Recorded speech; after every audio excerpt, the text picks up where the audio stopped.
오늘은 사사기 마무리하려고 하고요. 17장 7절에서 13절까지 읽고 함께 은혜 나누도록 하겠습니다. 사사기 17장 7절로 13절입니다. 우리 같이 함께 읽도록 하겠습니다. 유다 가족에 속한 유다 베들레헴의 한 청년이 있으니 그는 레위인으로서 거기에 거류하였더라. 그 사람이 거주할 곳을 찾고자 하여 그 성읍 유다 베들레헴을 떠나 가다가 에브라임 산지로 가서 미가의 집에 이르매 미가가 그에게 묻되 너는 어디서부터 오느냐 하니 그가 이르되 나는 유다 베들레헴의 레위인으로서 거류할 곳을 찾으러 가노라 하는지라. 미가가 그에게 이르되 내가 나와 함께 거주하며 나를 위하여 아버지와 제사장이 되라. 내가 해마다 은 10과 은 의복 한 벌과 먹을 것을 주리라 하므로 그 레위인이 들어갔더라. 그 레위인이 그 사람과 함께 거주하기를 만족하게 생각하였으니 이는 그 청년이 미가의 아들 중 하나같이 됨이라. 미가가 그 레위인을 거룩하게 구별하매 그 청년이 미가의 제사장이 되어 그 집에 있었더라. 이에 미가가 이르되 레위인이 내 제사장이 되었으니 이제 여호와께서 내게 복 주실 줄 아노라 하니라. 아멘. 흰남노인가요? 그 태풍이 역대급이라고 하고 또 우리가 이미 큰 비 피해로 어려움을 겪었는데 이 태풍이 잘 전야인데요. 태풍 전야인데 잘 어떻게 잘 지나갔으면 하는 그런 큰 바람을 갖습니다.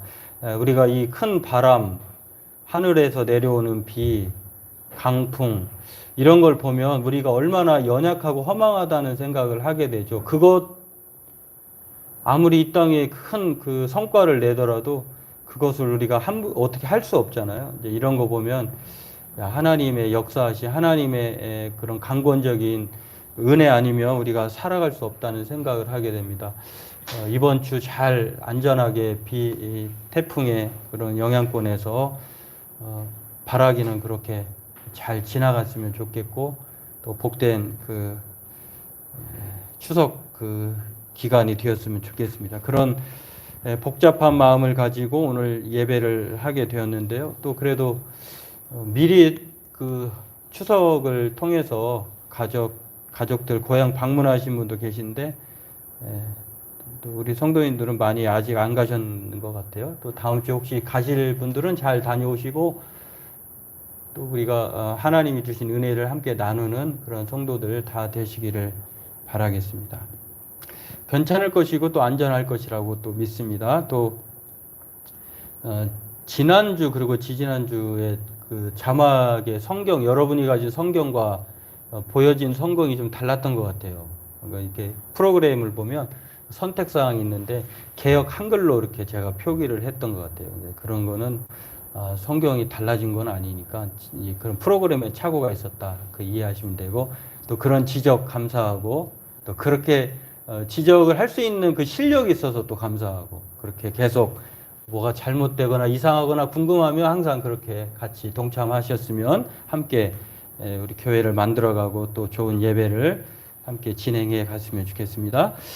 오늘은 이 17장 7절에서 13절로 사사기를 마무리하려고 하는데요. 그 내용이 이 17장 7절에서 13절의 내용과 이야기 전개는 다르지만 주제는 같아요. 17장에서 21장까지 사사기의 내용들을 보면 잘못된 신앙을 고발하고 있는데 그 첫 번째 신앙이 지난 시간에 미가 어머니와 미가 가정을 통해서 이 가정은 오로지 복을 추구하는 가정이었다라고 하는 것. 잘못을 해도 돈을 훔쳐도 혼내지 않고 부모가 또 오히려 그 자식을 위해서 신상을 만들어서 복 받기를 구하고 또 용서받은 그 자녀된 미가는 이때가 기회다 해가지고 어머니가 준 그 신상을 통해서 자기 집안에 신당을 차려놓고 그것뿐만 아니라 더 첨가해서 복을 위해서라면 우상 제사장 입는 옷 네, 에봇이라고 하는 것을 만들고 또 드라빔이라고 하는 또 다른 우상을 또 만들고 또 자기 아들을 제사장 삼아서 그렇게 살았다고 하는 아주 그 총체적인 잘못된 신앙을 보여준 사람이 지난 시간에 17장 1절에서 6절 말씀이에요.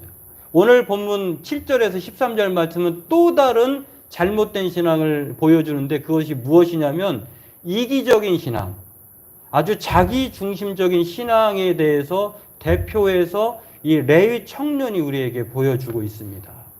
그렇다고 하면 오늘 이 본문에서 말하는 이 잘못된 신앙, 이기적 신앙이 왜 이 잘못된 것이고 또 성경적이지 않고 왜 왜곡된 신앙인지를 오늘 사사기를 마치면서 함께 은혜를 나누기를 원합니다.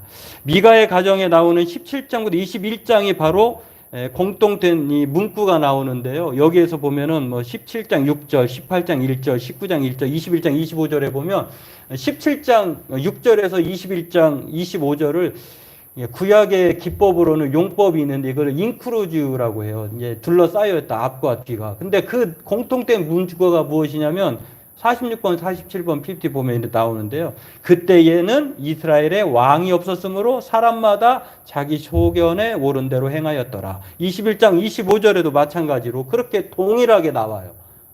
사사시대가 어떤 시대냐면 그때에 왕이 없었다는 거예요. 그래서 자기 생각대로 살았다는 거예요. 참 이 문구를 보면 마치 뭔가를 연상하게. 그 당시에 사실은 왕이 없었던 건 아니에요. 인간 왕이 없었을 뿐이죠. 그런데 그 인간 왕을 없어서 이렇게 표현한 것이 아니라 사실상 하나님을 거부한 거예요. 왕이신 하나님을 거부하더니 자기 생각대로 살게 되었는데 여러분 이 성경에 자기 소견이라고 하는 히브리 단어의 뜻을 보면은 48번 보면 그리고 잠깐 바로바로 넘겨주시면 좀 이따가 넘겨주세요. 그래 좀 더 눈으로 익힐 것 같아요. 소견이라고 하는 말을 여기 보면은요 아인이라고 하는 뜻인데 눈, 생각, 평가란 뜻이에요. 옳은 대로의 옳은이라고 하는 뜻도 편리한, 적합한, 기뻐한 이런 뜻이에요. 자기 눈에 편리한 대로, 적합한 대로, 자기 생각에 기뻐하는 대로, 적합한 대로. 다시 말해서 하나님 생각은 안중에 없고 내 생각, 내 판단, 내 기준이 그대로 사는 것이 그 시대의 사람이에요. 사사시대의 특징이. 그러다 보니 그런 상황에서 이것을 오늘 한 청년이 보여주는데 그 청년이 바로 레위 청년입니다. 근데 비단 이 레위 청년만 그렇게 하고 살까? 그 시대에만 있었던 일일까? 오늘도 동일해요. 여러분 사람은 21세기 사람과 그 당시의 사람의 행세와 문화적 형태, 삶의 질은 달라졌지만 이 세상의 구조, 움직이는 그 사단의 구조, 우리가 바라는 것, 소망하는 것, 욕망하는 것, 이기적인 이런 모든 것들은 동일해요. 지금도 우리 기독교인들 중에 크리스찬 중에 우리는 너무나도 이기적인 사람이 많아요. 동일하게 그 미가 가정과 미가 어머니가 하나님을 모르는 가정이 아니잖아요. 에브라임 산지에 이스라엘 사람이라고 하는 것이죠. 근데 그 사람들도 하나님이 아니면 복이라고 하면 하나님은 상관없어도 돼.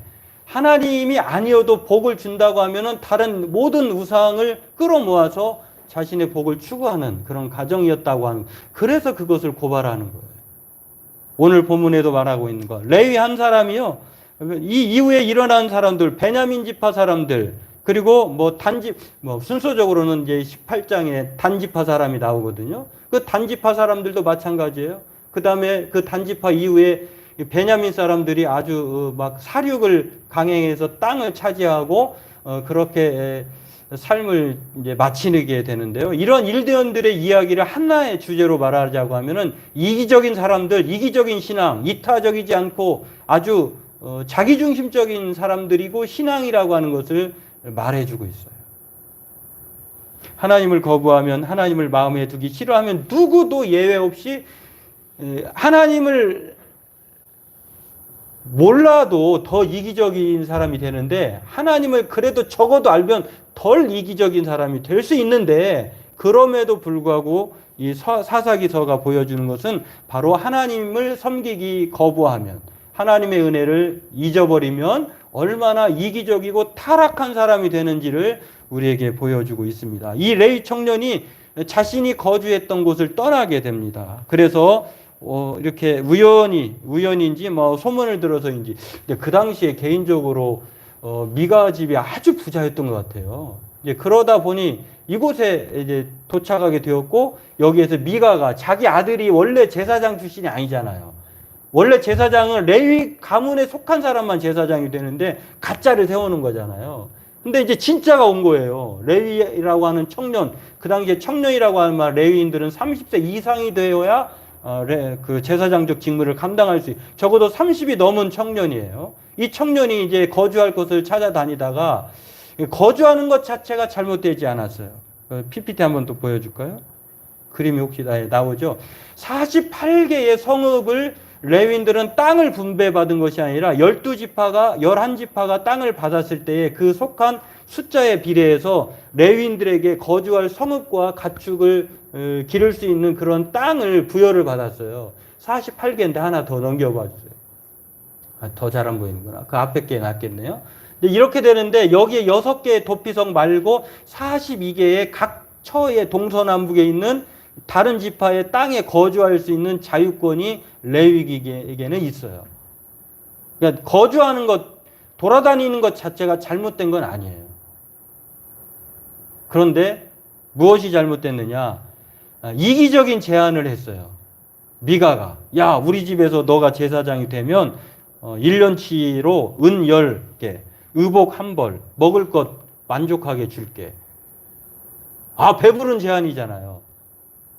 그리고 여기에 심지어는 네가 제사장이지만 내가 아들로 여겨줄게.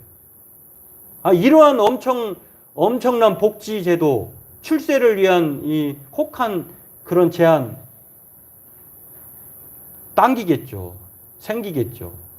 근데 이 제안이 수락한 것도, 제안한 미가도 그렇고 받아들인 이 레위 청년도 그렇고 대단히 자기중심적인 판단과 생각이에요. 원래 그 당시에 정통적인 그 예배 처소는 실로라고 하는 곳에 있었어요. 그런데 이렇게 돌아다니면서 신당을 차려놓고 거기서 개인 사설 제사장이 된다? 이건 있을 수 없는 거죠. 그렇습니다. 이 떠돌이 청년이나 미가 모두 이기적인 사람들이고 자기중심적인 사람들인 것을 보여줘요.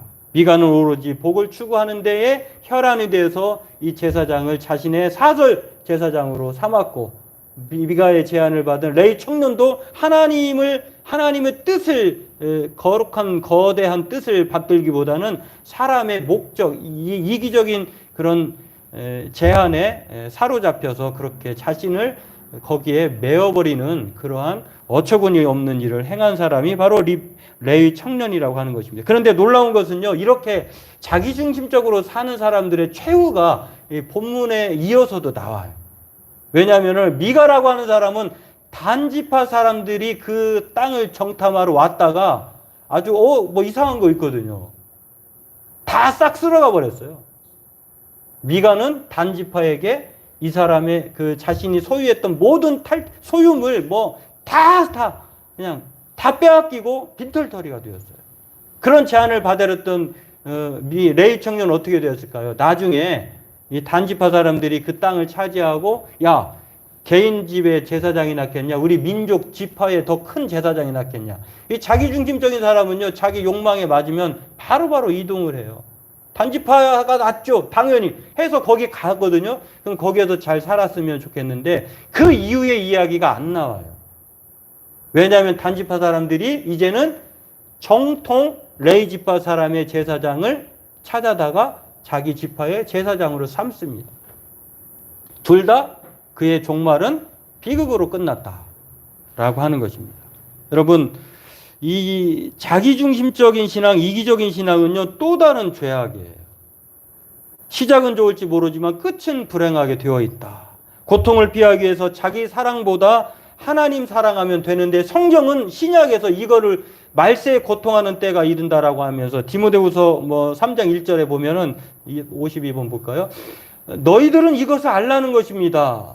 말세에 고통하는 때가 이른다는 거예요. 왜 고통이 찾아오는가? 그 이유가 있다는 것입니다. 그 첫 번째가 놀라운 것은요, 자기를 사랑하는 거예요. 하나 넘겨주세요. 자기를 사랑하는 것.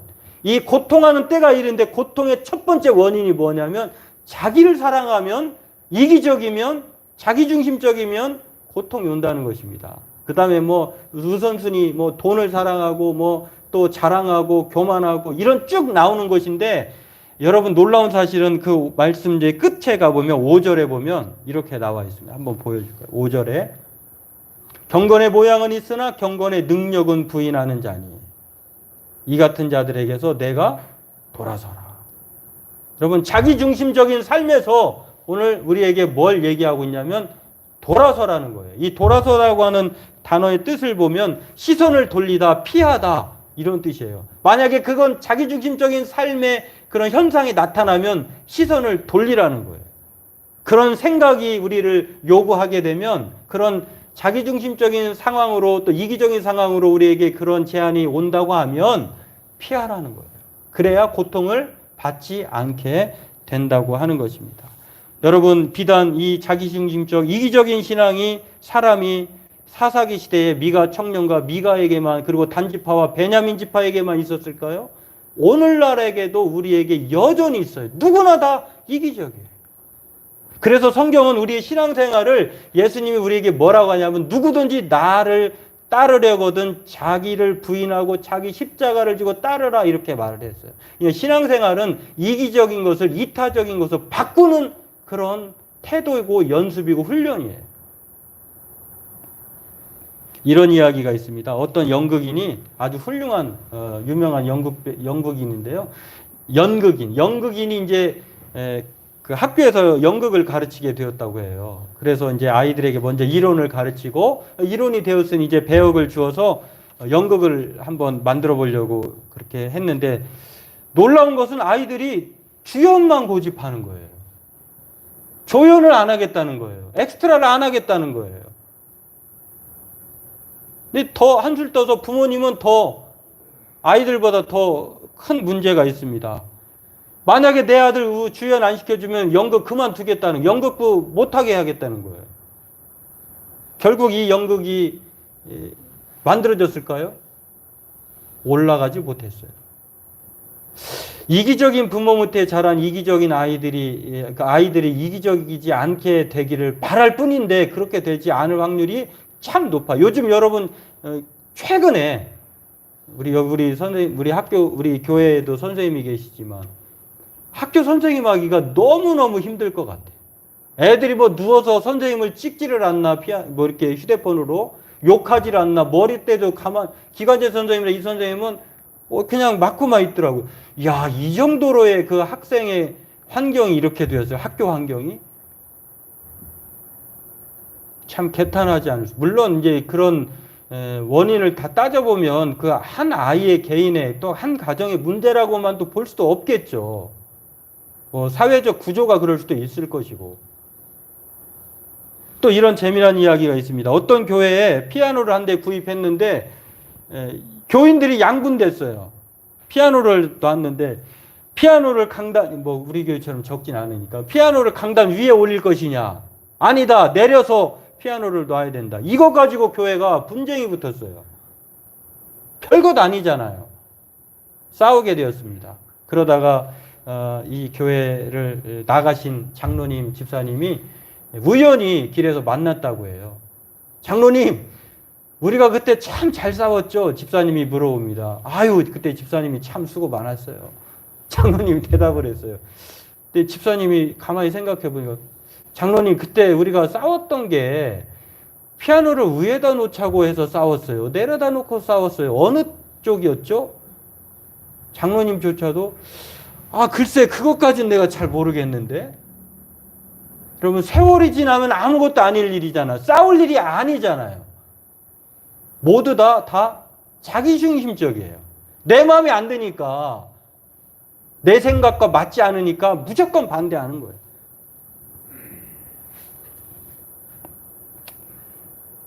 오늘 우리는 세례 요한처럼 예수님은 흥하시고 나는 쇠하여야 됩니다라고 하는 그런 마음의 태도를 가지고 우리가 교회 생활도 하고 신앙생활도 하면서 사회 가운데 살아가야 될 줄로 믿습니다. 왜냐하면 오늘 예수님께서 최고로 칭찬한 사람이 세례 요한이에요. 침례 요한. 여자가 낳은 자 중에 최고다. 인정한, 유일하게 칭찬하신 사람이 세례 요한인데요. 그는 요한복음 3장 30절에 이렇게 고백합니다. 그는 흥하여야 하겠고 나는 쇠하여야 하리라. 이게 바로 이타적인 사람의 마음이에요. 나는 낮아지고 하나님은 높여졌으면 좋겠습니다. 이런 마음의 태도를 가지고 살아야 하나님이 우리를 기뻐하신다라고 하는 것입니다. 어떤 연주자든지 연주하기 전에 반드시 그것이 2억짜리든 뭐 3억이든 뭐 50원, 뭐 500원짜리든지 간에 연주자의 기본적인 가장 우선순위는 튜닝이에요, 튜닝. 표준음에 맞추는 거죠. 우리들의 이기적인 마음을 튜닝하기 위해서 우리는 누구에게 튜닝을 해야 될까요? 더 이기적인 사람일까요? 하나님께 튜닝을 해야 돼요. 하나님의 말씀에 튜닝을 해야 덜 이기적이 돼요. 그래서 성경은 시편 119편 105절이 이렇게 말합니다. 주의 말씀은 내 발의 등이요 내 길의 빛이니이다. 그래야 이기적이지 않고 이타적인 사람이 겨우 될 수 있다는 거예요. 아일랜드의 소녀로 부끄럼 많고 내성적이었던 에이미 카마이클이라고 하는 이 여인이 있습니다. 그림을 보면 이렇게 나와 있는데요. 왼쪽 편이 좀 나이가 좀 들었을 때 보고 이 오른편이 그래도 덜 나이가 들었을 때 뭐 제가 그림으로 봐서는 아주 예쁘신 분 같아요. 근데 이분이 어렸을 때에 어머니와 함께 7남매 중에 맏딸로 태어났는데 아버지가 일찍 돌아가셨어요. 아일랜드 태생인데 근데 자신이 생각할 때 자기는 너무 키도 작고 왜소하고 못생겼다는 거예요. 그래서 유아기 때 사진을 찍어본 일이 없어요. 그런 자기만의 컴플렉스가 있었어요. 청년 시절에는 예고치 않은 이런 관절염, 퇴행성 신경질환을 받아가지고 평생 관절염에 시달리면서 살아가던 이 여인이에요. 집안에 먹을 것이 없어가지고 사탕수수조차 없어가지고 남의 집에 입양이 되었어요. 그렇게 살던 여인이 20살 때에 허드슨 테일러라고 하는 중국의 선교사로였던 사람이 쾌직 사경에서 설교할 때 그 말씀을 들었어요. 그러고 난 다음에 이분이 깨달은 게 더 많고 더 예쁘고 더 잘 사는 사람들 중에 하나님께서 그를 택하지 않고 나에게 이렇게 가난하고 못생기고 내성적인 나를 선택하신 그 하나님 은혜가 크다라고 생각을 한 이후에 이 사람이 완전히 마음을 바꿔먹습니다. 나도 하나님께서 사랑하셨구나. 나도 하나님께 쓰임받을 수 있겠네? 라고 하면서 그 후에 향후 56년 동안 일본과 그리고 뭐 중국과 스리랑카를 거쳐서 그리고 인도 거기까지 가서 56년 동안 낯설고 또 언어도 통하지 않는 그런 나라에 자기 모든 행복을 포기하고 56년 동안 인도의 선교사로 활동을 합니다. 인도에 선교사로 간 이유가 있어요. 힌두교인 사제와 또 봉사 예배자에게 봉사해야 한다고 하는 그런 명목 아래 미성년자 아이들이 팔려나가기 시작했어요. 인신매매 당하는 거예요. 거기 가서 영혼도 짓밟이, 육체도 짓밟히고 영혼도 짓밟히는 그 인신매매의 처참한 현장을 발견하고 이 사람이 거기에 선교사로 활동을 합니다.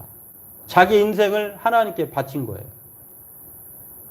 생전에 1000명도 넘는 사람을 피해자를 구출해서 자기와 함께 공동체 생활을 했다고 합니다. 무려 책을 35권이나 썼어요.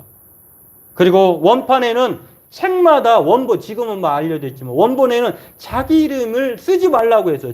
죽어서도 묘비에 자기 이름을 쓰지 말라고 했습니다. 나중에 성인이 된 이 구출받은 소녀들이 그 고마움을 기억해서 새들이 와서 물을 먹을 수 있도록 그 묘비에 겨우 물을 담아 놓을 수 있는 수반만 갖다 놓았다고 해요.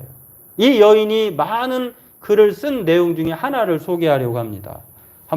같이 한번 볼까요? 제 길을 이끌어줄 사랑을, 무엇에도 놀라지 않는 믿음을, 실망에 지치지 않는 소망을, 불처럼 타오르는 열정을 주소서, 납덩이처럼 가라앉지 않게 하소서, 불꽃이신 주여 저를 주의 연료로 삼으소서. 야, 이 마지막 말, 주여 저를 연료로 삼으소서. 자기를 태워서 자기 인생을 희생해서라도 남을 살릴 수만 있다면 그렇게 해달라는 거예요. 근데 이 말이 성경에 나와요. 너희는 세상의 소금이요, 너희는 세상의 빛이다. 이 말은 곧 너희는 세상에 이기적인 사람이 아니라 이타적인 사람이 되라는 거예요. 마태복음 5장 13절에 16절. 그렇습니다. 사사시대의 이런 레이 청년의 삶은 오늘 우리가 얼마나 이기적이 되지 말아야 하는지를 우리에게 경고하는 거예요. 우리의 신앙생활은 이타적인 것이, 나의 삶은 나를 위한 것이 아니라 하나님을 위해서 우리의 삶을 마치는 것입니다. 바라기는 저와 여러분들이 정말로 우리가 이 시대를 살면서 하나님을 섬기지 않으면 얼마나 불행에 처하여 질 수 있다고 하는 사실을 늘 생각하고 나의 삶이 복이 우선이고 나의 삶이 이기적인 그것이 우리의 신앙생활이 아니라 하나님을 추구하고 하나님 앞에 말씀대로 순종하며 살아가는 것이 행복이고 성공한 인생인 것을 기억하면서 은혜의 삶을 살아가는 저와 여러분 되기를 바라겠습니다. 기도하겠습니다. 하나님, 지금 우리가 신앙의